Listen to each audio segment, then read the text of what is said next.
I have to start off with this news now, this hurricane bearing down on your state, the state of Texas. How do you think about, obviously you think about the personal impact, how do you think about the economic impact? How does the Dallas Fed prepare for a storm of this magnitude? So the Dallas Fed, we play a key role from a financial point of view, in that before a storm like this, banks and others are going to want more cash, so we're geared up to serve those needs. The other thing we do is, particularly in our Houston office and along the coast, we work very closely with all the first responders.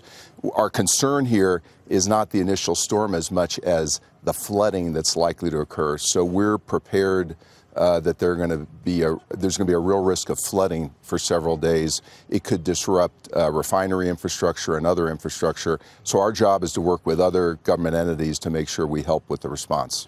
Are you already doing that now? The cash is already going out to the banks right now, and you're working with the Secret Service? We mainly want to be responsive to their needs. But normally, what will happen, and is happening in a situation like this, banks will want to build up cash because they don't know what the transportation logistics will be. So we're working hard to serve those needs, and then we're working very closely with all the other government entities to respond. How about the potential economic impact, especially in the refining capacity, so much of which happens in that southeast coast? And I know you follow energy prices carefully. Yeah, so there'll be some disruption depending on the level of the flooding.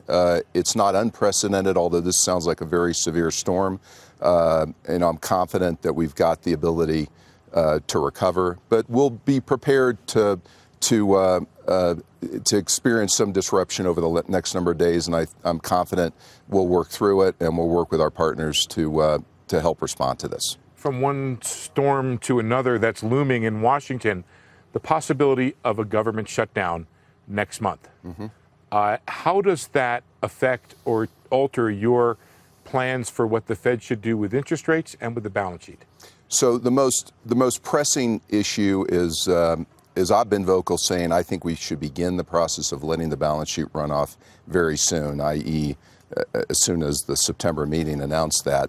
I think the government shutdown or potential shutdown is just something we've got to monitor, be mindful of. I'd still be optimistic it isn't going to happen. So I don't want to prejudge how this is going to unfold, but it's certainly something we'll be monitoring very closely. I don't want to get too granular here, but there is a timing issue. You guys meet in the middle of the month.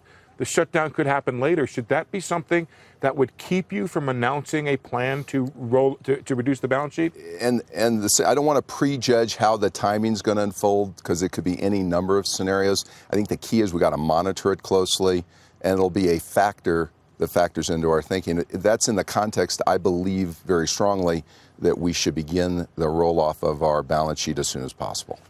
You have some conviction when it comes to rolling off the balance sheet. What about conviction about another interest rate hike this year? So I've said publicly, as you know, that I want to be patient and see more economic data before I make a judgment. I've been a strong advocate for the first two rate increases this year. We now sit at the 100 and 125 is the Fed funds rate. I'm confident we're going to grow in excess of 2% this year. I think we're going to take more slack out of the labor market. The issue, as you know, is about inflation. And I think I'm really trying to weigh the conflict between the cyclical factors, which should be creating more inflation, although with a lag, and some of these structural factors like globalization, technology-enabled disruption that are muting pricing power of businesses. And I'm not saying that we won't act by the end of the year. I just want to be, I think we have the ability to be patient here and see more information and see how these forces unfold before we make a judgment. Hey there, thanks for checking out CNBC on YouTube. Be sure to subscribe to stay up to date on all of the day's biggest stories. You can also click on any of the videos around me to watch the latest from CNBC. Thanks for watching.